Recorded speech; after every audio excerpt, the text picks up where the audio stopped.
Welcome to Teens Explosion Online Service. Teens Explosion adalah teens ministry dari GBI Basilea Kelapa Gading.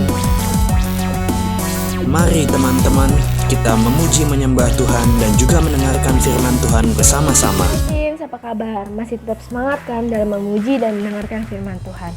Yuk, sebelum kita memulai ibadah, mari kita berdoa. Tuhan, terima kasih karena Kau telah membimbing kami dalam kegiatan kami seminggu yang lalu. Tuhan, kini tiba saatnya kami akan memulai ibadah kami. Berkati dan bimbing kami dalam ibadah ini. Terima kasih Tuhan, haleluya, amin.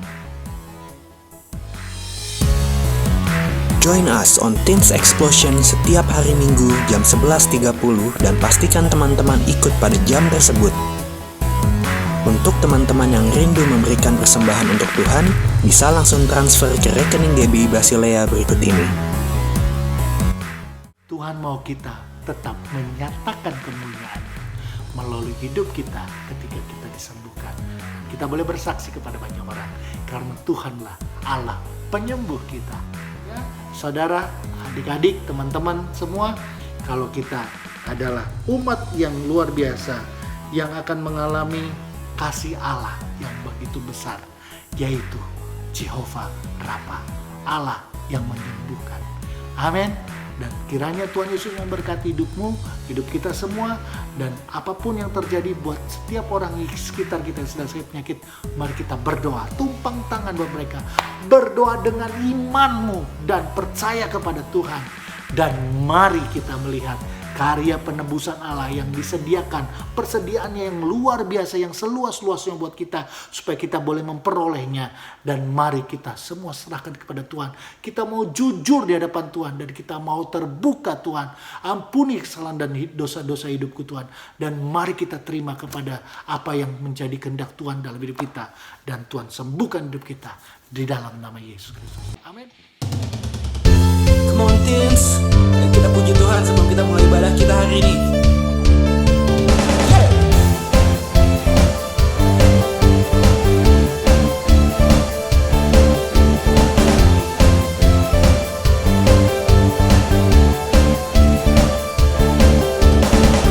Pelukis cakrawala, merangkai jagat raya, pencipta alam semesta,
Shalom adik-adik yang dikasihi Tuhan Yesus Kristus.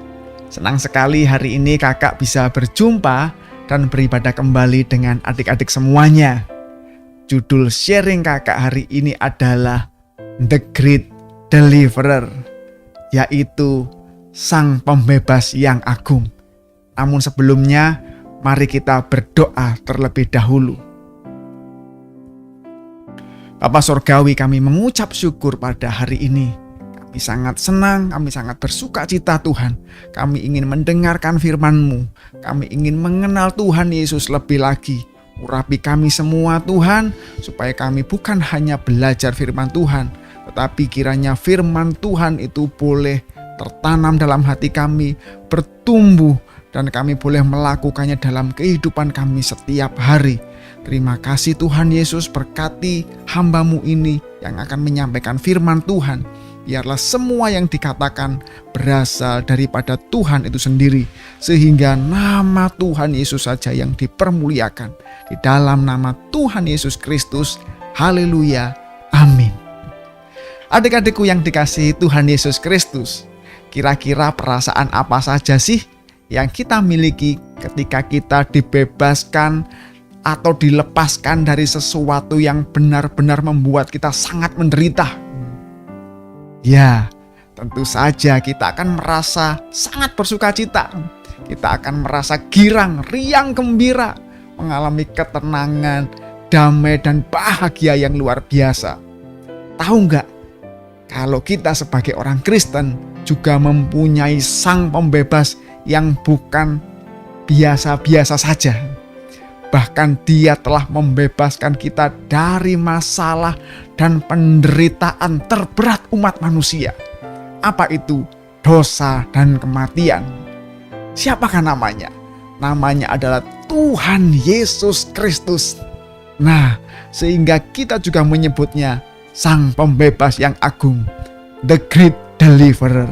Hebatnya lagi, kita tidak sekedar dibebaskan dan diselamatkan saja.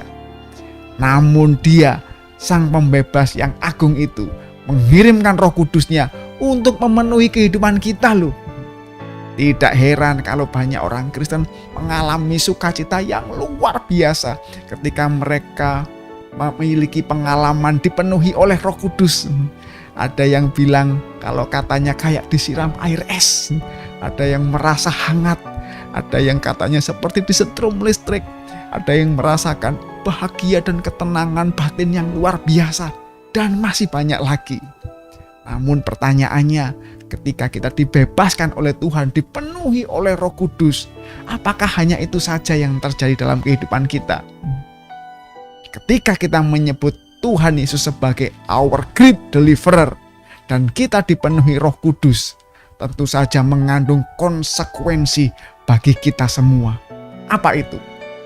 Kita akan membaca terlebih dahulu di dalam Kisah Para Rasul pasal yang kedua ayat 1 sampai dengan ayat yang keempat. Demikian firman Tuhan. Judul perikopnya adalah Pentakosta. Ketika tiba hari Pentakosta, semua orang percaya berkumpul di satu tempat. Tiba-tiba turunlah dari langit suatu bunyi seperti tiupan angin keras yang memenuhi seluruh rumah di mana mereka duduk. Ayat yang ketiga, dan tampaklah kepada mereka lidah-lidah seperti nyala api yang bertebaran dan hinggap pada mereka masing-masing. Maka penuhlah mereka dengan Roh Kudus. Lalu mereka mulai berkata-kata dalam bahasa-bahasa lain, seperti yang diberikan oleh Roh Kudus itu kepada mereka untuk mengatakannya. Adik-adikku yang dikasihi Tuhan Yesus, dari bagian Alkitab yang sudah kita baca tersebut, kita akan belajar bahwa ketika orang menyebut dirinya orang Kristen, artinya menyebut Tuhan Yesus adalah pembebasnya, Tuhan Yesus adalah the great deliverer, dan mereka dipenuhi Roh Kudus, tentunya akan memiliki sebuah konsekuensi di dalam hidupnya. Konsekuensi apa saja yang akan terjadi ketika orang Kristen menyebut Tuhan Yesus adalah the great deliverer? Yang pertama adalah recreation. Jadi adik-adik yang dikasihi Tuhan, orang yang menyebut Tuhan Yesus Kristus sebagai the great deliverer akan mengalami recreation, yang tadinya jatuh, hidup, bangun di dalam dosa, sekarang memiliki hidup yang baru, dimampukan oleh Roh Kudus untuk hidup mentaati firman Tuhan. Ayo, siapa yang bisa menjawab apa itu hari Pentakosta? Ada yang tahu enggak? Itu Kak Winardi, hari turunnya Roh Kudus, Kak. Ya, betul. Tidak salah sih. Namun dalam kisah di atas, ternyata hari raya Pentakosta itu sudah ada loh sebelum peristiwa turunnya Roh Kudus. Nah, kalau begitu, apa ya awal mula hari Pentakosta itu apa? Nah, kita akan belajar sedikit lebih dalam mendalami firman Tuhan pada hari ini. Kata Pentakosta itu memiliki arti hari ke-50. Artinya hari ke-50 setelah Paskah dalam sejarah umat Israel. Jadi Paskah pertama mereka adalah di tanah Mesir, yaitu ketika Allah akan melepaskan mereka dari penindasan bangsa Mesir dengan tangan yang kuat dan tangan yang teracung. Tentunya kita ingat ya cerita ini kan. Mereka harus makan domba Paskah, mereka harus makan roti tidak beragi, dan kemudian mereka harus mengolesi daun pintu rumah mereka dengan darah anak domba. Kemudian keesokan harinya Allah membebaskan mereka dengan membawa mereka keluar dari tanah perbudakan, yaitu bangsa Mesir. Nah, 50 hari setelah Paskah pertama bangsa Israel, yaitu Pentakosta pertama, adalah peristiwa diberikannya 10 hukum Taurat oleh Allah kepada bangsa Israel. Kita tentunya ingat yang isinya adalah jangan ada padamu Allah lain di hadapanku, jangan menyebut nama Tuhanmu dengan sembarangan, hormatilah ayah ibumu, jangan mencuri, jangan membunuh, dan lain sebagainya. Apa maksudnya, Kak? Jadi pada Pentakosta pertama diberikannya hukum Taurat, ternyata adalah sebagai identitas baru yang menandai lahirnya umat Israel menjadi sebuah bangsa Israel. Jelas, dahulu mereka adalah budak di Mesir. Mereka bukan siapa-siapa, namun Allah membebaskan mereka dan menjadikan mereka sebuah bangsa. Demikian juga ketika pencurahan Roh Kudus yang terjadi pada hari Pentakosta juga tentunya menandai bahwa hukum-hukum itu tidak lagi dituliskan hanya pada loh-loh batu, namun juga pada loh-loh hati manusia. Kita bisa melihat di dalam Yehezkiel 36 ayat yang ke-27. Dikatakan di sana, kamu akan kuberikan hati yang baru dan roh yang baru di dalam batinmu. Dan aku akan menjauhkan dari tubuhmu hati yang keras, dan kuberikan kepadamu hati yang taat. Rohku akan kuberikan diam di dalam batinmu, dan aku akan membuat kamu hidup menurut segala ketetapanku, dan tetap berpegang pada peraturan-peraturanku dan melakukannya. Adik-adik yang dikasihi Tuhan Yesus Kristus, dan hukum-hukum yang dituliskan pada loh-loh hati orang-orang percaya melalui pencurahan Roh Kudus ini juga menandai dilahirkannya orang-orang percaya sebagai gereja Tuhan. Haleluya. Sama ya. Ada hal yang menarik di sini. Perhatikan baik-baik. Ternyata bangsa Israel tidak disuruh melakukan hukum Taurat terlebih dahulu. Artinya mereka tidak disuruh untuk melakukan perbuatan baik dahulu, baru mereka diselamatkan atau dibebaskan dari penjajahan bangsa Mesir. Tidak, tetapi terbalik. Justru mereka diselamatkan dan dibebaskan terlebih dahulu, baru setelah itu mereka diberikan hukum Taurat. Apa artinya, Kak? Artinya justru mereka diselamatkan dan dibebaskan terlebih dahulu supaya mereka mampu hidup menurut hukum-hukum Tuhan. Demikian juga kita diselamatkan, dibebaskan oleh Sang The Great Deliverer dari belenggu dosa terlebih dahulu, dan kemudian dipenuhi Roh Kudus supaya kita mampu hidup menurut ketetapan Tuhan, bukan sebaliknya. Disinilah terjadi yang namanya recreation. Kita diciptakan ulang, kita meninggalkan hidup yang lama dan hidup yang baru seturut kehendak Tuhan. Jadi di sini kita bisa belajar, adik-adikku yang dikasihi Tuhan, tidak ada anak Tuhan atau kita orang-orang percaya yang berkata Tuhan Yesus adalah my great deliverer akan berkata, ternyata sulit ya Kak jadi anak Tuhan. Tidak boleh nyontek, tidak boleh melawan orang tua, tidak boleh ngumpat, tidak boleh ngomong kotor, tidak boleh balas dendam, tidak boleh berantem, tidak boleh tawuran. Tidak sulit sebenarnya. Kenapa?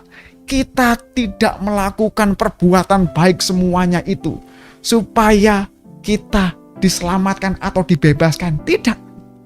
Justru terbalik. Kita sama Tuhan dibebaskan terlebih dahulu, diselamatkan terlebih dahulu, dijadikan anak terlebih dahulu, supaya kita mampu untuk melakukan semua perbuatan baik. Sebagai contoh, kakak punya anak. Saya tidak menyuruh anaknya kakak untuk berbuat baik. Mereka harus rajin sekolah, mereka harus suka menolong orang lain, mereka harus sopan santun, mereka harus rajin menabung, mereka harus mentaati orang tua supaya mereka jadi anak kakak. Tidak. Sebelum mereka melakukan itu, mereka sudah menjadi anak kakak. Sekalipun mereka nilainya jelek, sekalipun ulangannya kadang jeblok, kadang bagus, apapun yang terjadi, mereka tetap anaknya kakak. Jadi mereka bukan melakukan perbuatan baik, bukan sekolah supaya nilainya bagus, supaya menjadi anak kakak. Tidak. Mereka harus melakukan perbuatan baik. Mereka harus ujian, sekolah, sungguh-sungguh belajar yang giat. Karena mereka adalah anak kakak. Demikian juga Tuhan membebaskan kita, memberikan kita Roh Kudus-Nya. Kita pasti mampu melakukan perintah-perintah dan hukum-hukum yang ada di dalam firman Tuhan. Jadi firman Tuhan diberikan kepada kita bukan supaya kita diterima menjadi anak Allah, tetapi kita melakukan semuanya itu dengan sukacita. Dan ingat, Roh Kudus diberikan supaya memampukan kita untuk melakukan perbuatan baik yang memuliakan Tuhan. Oh, pantas perbuatannya seperti itu. Bapaknya siapa ya? Oh, Bapa di sorga. Itu. Jadi orang-orang yang menyebut Tuhan Yesus sebagai the great deliverer pasti akan mampu berbuat baik. Pasti akan mampu sungguh-sungguh hidup dalam kebenaran firman Tuhan. Pasti mampu untuk memuliakan Allah Bapa di sorga. Haleluya. Yang kedua, orang Kristen atau orang percaya yang menyebut Tuhan Yesus sebagai the great deliverer mempunyai konsekuensi yang kedua adalah reorientation. Orang yang menyebut Tuhan Yesus Kristus sebagai the great deliverer akan mengalami reorientasi di dalam hidupnya. Yang tadinya berorientasi hidup untuk diri sendiri akan memiliki orientasi yang baru, hidup untuk orang lain. Adik-adikku yang dikasihi Tuhan, ketika kita cerita tentang orang yang dipenuhi Roh Kudus, atau apa yang biasanya kita dengar dari pengalaman orang-orang yang dipenuhi dengan Roh Kudus, atau ketika kita mengalami kepenuhan Roh Kudus, pasti kita mendengar seperti ini. Wah, senengnya bukan main Kak. Saya merasakan kedamaian di dalam hati yang belum pernah saya alami. Saya merasakan sukacita yang luar biasa Kak. Mulut saya tidak bisa berhenti Kak. Saya mulai berkata-kata dengan bahasa-bahasa baru. Saya seperti ada api yang membakar saya Kak. Merasa kehangatan yang luar biasa. Ada juga yang berkata saya mengalami kesejukan yang luar biasa Kak. Seperti disiram air es. Sehingga sambil bernyanyi dingin-dingin, empuk. Atau yang lain-lain. Adik-adikku yang dikasihi Tuhan. Hal-hal seperti itu memang tidak salah ketika kita mengalami kepenuhan Roh Kudus. Tapi kalau hanya berhenti sampai di situ kesaksiannya, ujungnya apa? Ujungnya hanya keuntungan, kesenangan, dan kebahagiaan diri sendiri. Tapi orang yang dipenuhi Roh Kudus akan selalu memiliki ledakan dalam dirinya untuk mulai memikirkan, menjangkau, dan peduli keselamatan orang lain. Tidak bisa tidak. Mari kita perhatikan apa itu Pentakosta yang sesungguhnya. Hari Raya Pentakosta di dalam Imamat 23 ternyata adalah salah satu hari raya besar orang Israel. Dalam bahasa Ibraninya disebut Hari Raya Shavuot. Nah, ini adalah sebuah festival pertanian sesungguhnya. Hari pertama panen dalam kehidupan orang Israel. Dalam hari raya ini, orang Israel membawa hasil panennya. Yang pertama untuk dipersembahkan kepada Tuhan. Inilah persembahan sulung orang Israel. Sebagai apa? Sebagai ucapan syukur. Sekaligus doa supaya penuaian berikutnya juga berjalan dengan baik. Nah, adik-adik yang dikasihi Tuhan, tidak beda. Ternyata ketika peristiwa turunnya Roh Kudus pada hari Pentakosta kepada sejumlah orang-orang percaya, juga ternyata ditandai dengan diselamatkannya sejumlah orang. Kita akan melihat di dalam Kisah Para Rasul 2 ayat yang ke-41. Dikatakan di sana, orang-orang yang menerima perkataan itu memberi diri dibaptis. Dan pada hari itu jumlah mereka bertambah kira-kira 3.000 jiwa.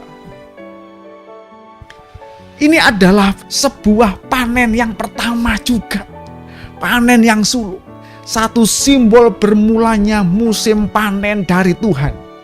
Hanya saja pada Pentakosta dicurahkannya Roh Kudus. Yang dipanen di sini bukanlah padi atau hasil pertanian, melainkan jiwa-jiwa atau manusia. Jadi Pentakosta sejak awal bukan melulu merujuk kepada diri sendiri atau kepada mereka yang sudah diselamatkan, tapi justru menunjuk kepada orang-orang lain, yaitu mereka yang belum diselamatkan. Jadi turunnya Roh Kudus ternyata bukan melulu urusan rohani kita pribadi sebagai orang percaya yang sudah diselamatkan, namun adalah kepentingan untuk keselamatan orang-orang yang belum mengenal Tuhan. Dari sinilah kita mengalami yang namanya reorientasi. Kita dibelokkan perhatian kita. Kita keluar dari diri sendiri kepada orang lain. Yang tadinya mikirin diri sendiri. Wah, kalau menerima baptisan Roh Kudus pasti senang, pasti sukacita, ada kuasa, bisa ngusir setan.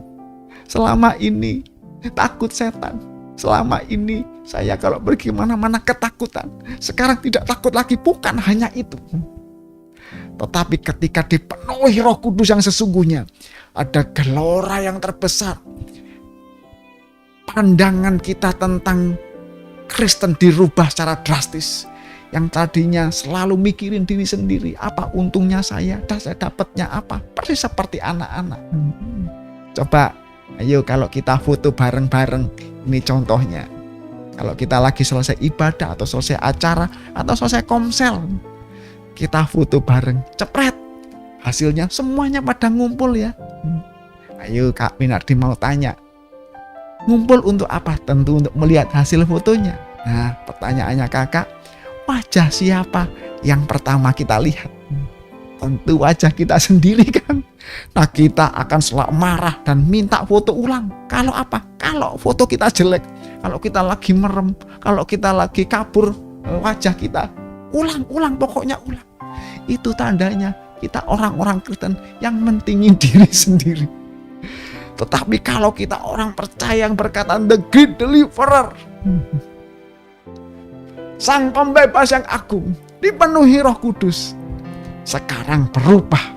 Tidak lagi mentingin kesenangan sendiri, peduli kepada orang lain, peduli keselamatan orang lain. Semua itu akan menandai orang-orang percaya yang dipenuhi oleh Roh Kudus. Sikap yang selalu peduli dan tidak pernah berhenti untuk keselamatan orang lain. Adik-adikku yang dikasihi Tuhan, Hari-hari ini banyak teman-teman kita yang mengalami kesusahan. Karena pandemi ini, banyak mereka yang tidak bisa bayar sekolah. Ada yang kesulitan untuk makan. Ada yang mengalami kesedihan yang luar biasa karena ditinggal saudaranya, ditinggal orang tuanya, atau ditinggal kerabatnya. Hal-hal ini tentu saja akan mempengaruhi iman mereka. Sehingga mereka mungkin tidak lagi mau beribadah. Mengapa Tuhan melakukan ini kepada saya? Adik-adikku yang dikasihi Tuhan. Apa respon kita selama ini? Pernahkah kita WhatsApp mereka? Pernahkah kita telepon mereka? Pernahkah kita bertanya kepada mereka, bagaimana keadaanmu? Apa yang bisa saya bantu? Atau mungkin tetangga kanan kiri kita yang mungkin mereka sudah kesusahan, atau mereka mungkin sudah tidak bisa lagi makan, atau mereka ada yang sakit. Apa yang kita lakukan untuk mereka? Ataukah pandemi ini membuat kita berusaha untuk menyelamatkan diri kita sendiri? Kita rajin cuci tangan, kita rajin pakai masker, kemana-mana pakai hand sanitizer, kita kemana-mana makan yang sehat, rajin berjemur. Kalau berjemur jangan lupa dibalik, nanti gosong kalau nggak dibalik. Tetapi ujung-ujungnya melakukan protokol itu bagus, tidak salah. Tetapi kalau kita tidak hati-hati, semua hanya untuk kepentingan diri sendiri. Tetapi orang yang berkata bahwa Allah adalah my great deliverer, Tuhan Yesus Kristus sang pembebas yang agung dan dipenuhi Roh Kudus, pasti akan berusaha senantiasa untuk menjangkau keselamatan orang lain. Mereka akan gelisah kalau ada temannya sudah lama tidak ke gereja. Mereka akan gelisah kalau temannya tiba-tiba tidak pernah nongol lagi. Mereka akan gelisah kalau temannya mungkin sedang sakit. Mereka akan sedih kalau temannya nggak bisa makan. Mereka akan sedih kalau temannya mungkin tidak bisa mendapatkan sukacita dan kebahagiaan. Mereka bukan hanya peduli kepada mereka menolong, tetapi tentu saja mereka akan berdoa bagi orang-orang ini. Jadi adik-adikku yang dikasihi Tuhan, hari ini kalau kita berkata Tuhan Yesus Kristus my great deliverer, dan kita mengaku orang-orang yang dipenuhi Roh Kudus, khususnya ini adalah hari-hari menjelang Pentakosta, tentunya akan membuat dua konsekuensi besar dalam hidup kita, yaitu kita harus dilahirkan kembali, recreation. Kita hidup bukan lagi berbuat baik supaya kita menjadi anak Tuhan. Ingat, kita sudah menjadi anak Tuhan. Karena itulah kita perlu berbuat kebaikan. Kita pasti dimampukan oleh Roh Kudus untuk memuliakan Bapa di sorga dengan perbuatan baik kita. Dan yang kedua, kita akan memiliki orientasi yang baru. Kita tidak lagi mementingkan diri sendiri. Hati kita, hidup kita akan bergelora untuk memberitakan kebenaran Injil Kerajaan Allah kepada semua orang di sekitar kita.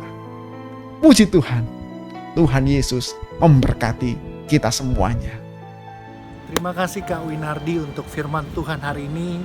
Terima kasih untuk pelayanannya. Kiranya Tuhan Yesus memberkati, dan teman-teman semua jangan lupa untuk tetap menjadi pelaku firman Tuhan dan melakukan kehendak Tuhan. Mari kita berdoa dan kita tutup dalam doa berkat. Terima kasih Tuhan untuk hari ini. Kami percaya Tuhan berkat-Mu turun atas setiap kami, dan bila kami boleh belajar seperti seturut kehendak Tuhan yang Tuhan mau dalam kehidupan kami. Dan adik-adik, anak-anak semua, teman-teman, angkat tanganmu dan terimalah berkat daripada Tuhan. Tuhan memberkati engkau dan melindungi engkau. Tuhan menyinari engkau dengan wajahnya dan memberi kau kasih karunia. Tuhan menghadapkan wajahnya kepadamu dan memberi kau damai sejahtera. Hari ini sampai Yesus datang kedua kali. Maranatha. Yang percaya sama-sama kita katakan, Amin. God bless you. See you next Sunday. Bye.